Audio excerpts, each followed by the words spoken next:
Hi everyone, Dr. Michelle here. Today I'm going to be sharing everything you need to know about fats. Why we need fats, the different types of fats, which to eat, which to avoid, some of my favorite fats, which to cook with, which not to cook with, and a note about portion sizes if you're looking to manage your health and weight. I know there is so much information out there about fats, it can be so confusing to know what to actually eat. But not to worry, as a qualified medical doctor and nutritionist, I'm here to simplify things and share the facts and tell you exactly what you need to know about eating fats.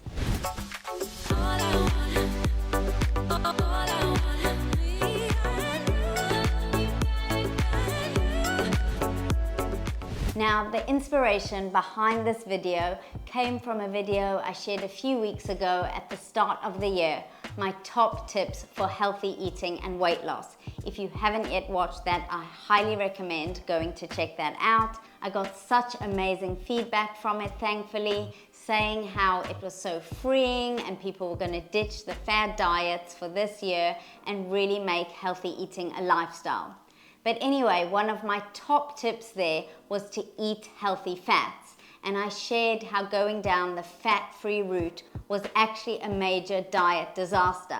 But I got a lot of questions after that video asking what I thought about saturated fats, things like butter, and lots of things that I didn't talk about there.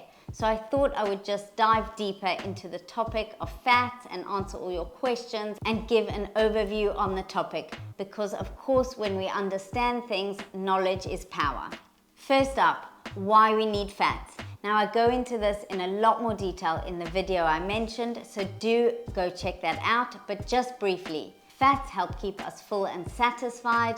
They're needed for hormone production, for our cell membranes, for our nerves, our joints, our eyes, even our brain needs fats. Also, fats aid our bodies in the absorption of vitamins and minerals from the food we're eating. You know, we hear all the time to eat fruit and vegetables, but if we don't consume them with a bit of fat, you can't absorb all the nutrients.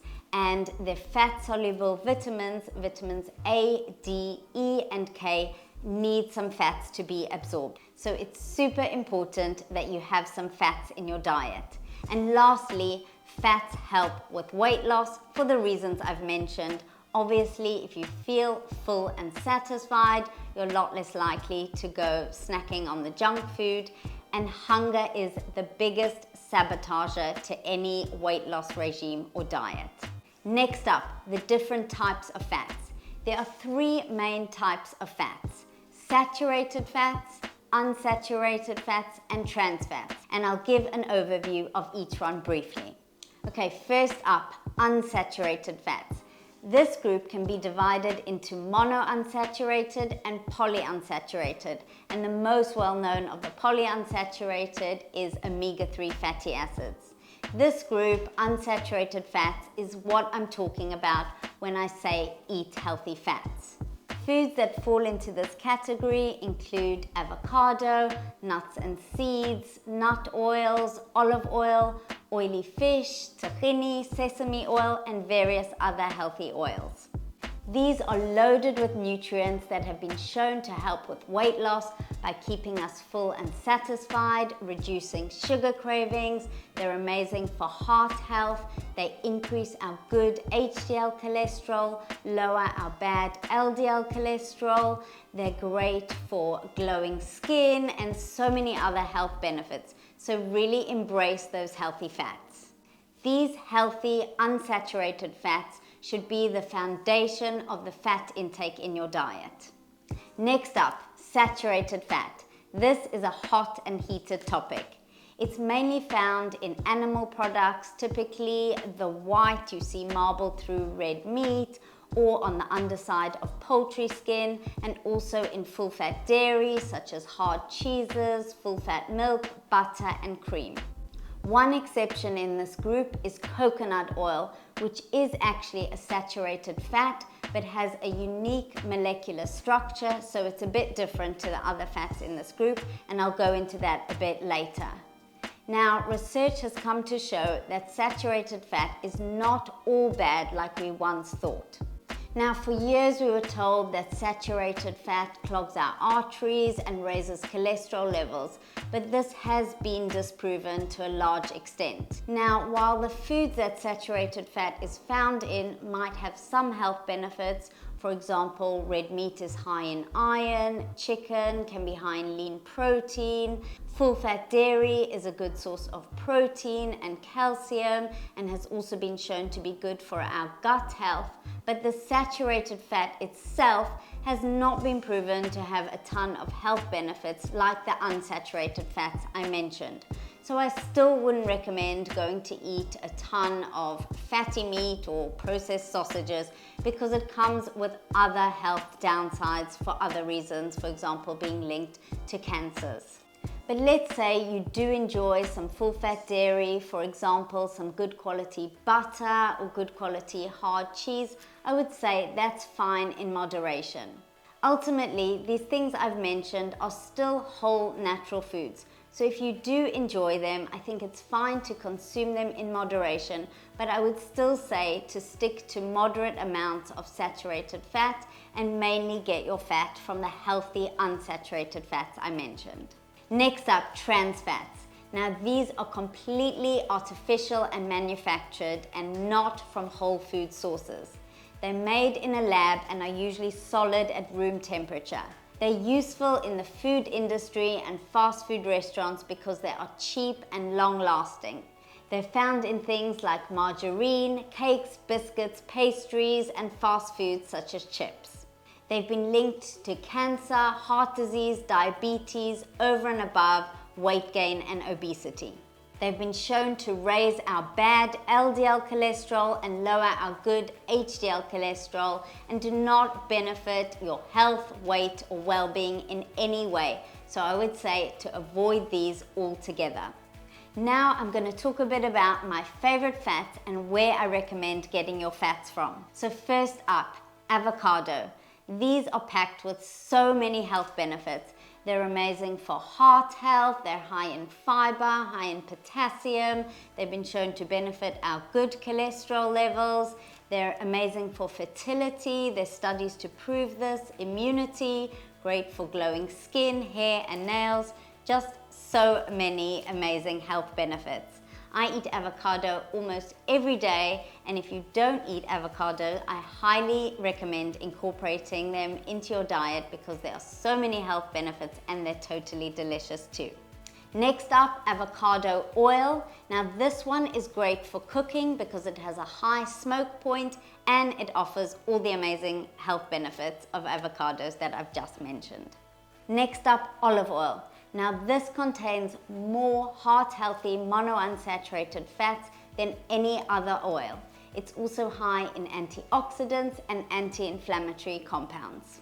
Now a note about olive oil for cooking. While extra virgin olive oil has the highest source of nutrients, it has a low smoke point, meaning that its flavor and nutrients are destroyed at high heat. So don't use extra virgin olive oil when it comes to heating and cooking. Stick to using it in salad dressings and drizzling it over things such as roasted vegetables and pasta dishes or whatever you fancy. And when using olive oil to cook with, use regular olive oil, not extra virgin, as this doesn't get destroyed at high heats and also offers most of the health benefits of extra virgin olive oil.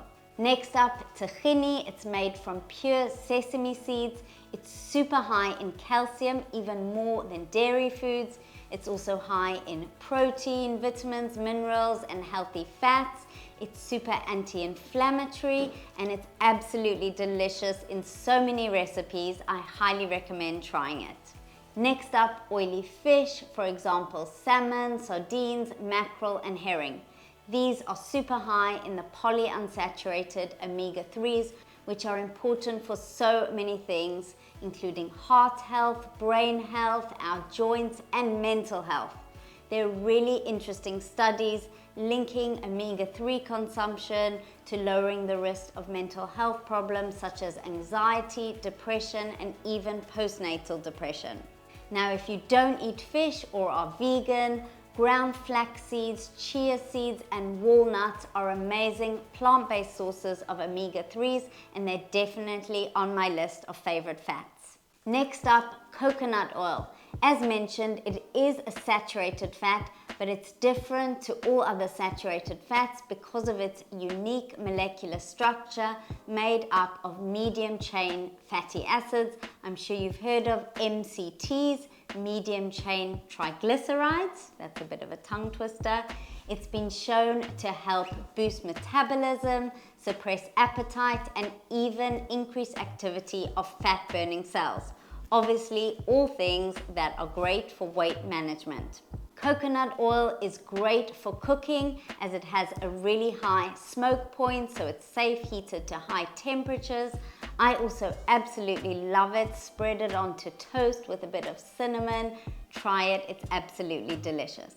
Next up, nuts and nut butters. By now, I'm sure many of you will know that I'm totally nut obsessed. They have so many health benefits, amazing for heart health, brain health, healthy skin, and so much more. If you haven't yet watched my Healthy Snacking 101 video, I highly recommend checking that out, as I discuss all the health benefits of nuts. I talk about portion sizes there and why I recommend them as my personal go-to snack and for all my clients and in both my books. And just a word on nut butters. A lot of the highly processed ones do contain added sugars and those awful trans fats in the form of hydrogenated vegetable oils, which you really want to avoid at all costs. So when buying nut butter, look at the ingredients and make sure that it contains just nuts, and a bit of salt is absolutely fine too. Lastly, I'm just going to talk a bit about portions of different fats. Now, it's a bit difficult, if not impossible, to give you a set portion for each of these foods I've mentioned. Obviously, they're all completely different and also depend a lot on context. For example, you might be eating avocado in a big salad that contains salmon, nuts, seeds, some boiled eggs, and a ton of other things. Or you might be eating just an avocado on a piece of toast for breakfast, where you would have a lot more. Also, portion sizes are very individual depending on what you're eating in a day and what your goals are. So I'm not going to give set portions here, but if you do want a guide, my books have it all perfectly laid out.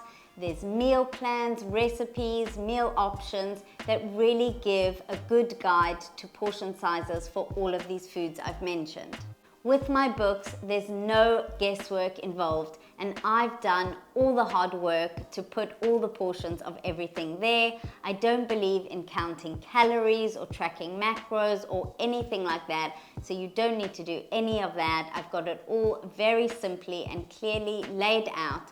And the amount of fats that I've given there will make sure you're consuming enough fats to give you the optimal health benefits while still meeting your weight loss goals. But if you're not looking to lose weight, it gives a perfect healthy structure, and I would just recommend increasing the portion sizes. Don't be afraid to see what works and also what you enjoy. Play around with it. It's just meant to be a guide, not a rigid rule book. Both my books can be found on Amazon, and I'll leave a link in the description box below.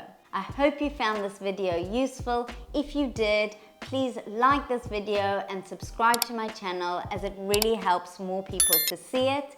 And please let me know in the comments below what's your favorite fat and what's one new fat source you're going to incorporate into your diet. I'd love to hear. Thank you so much for watching.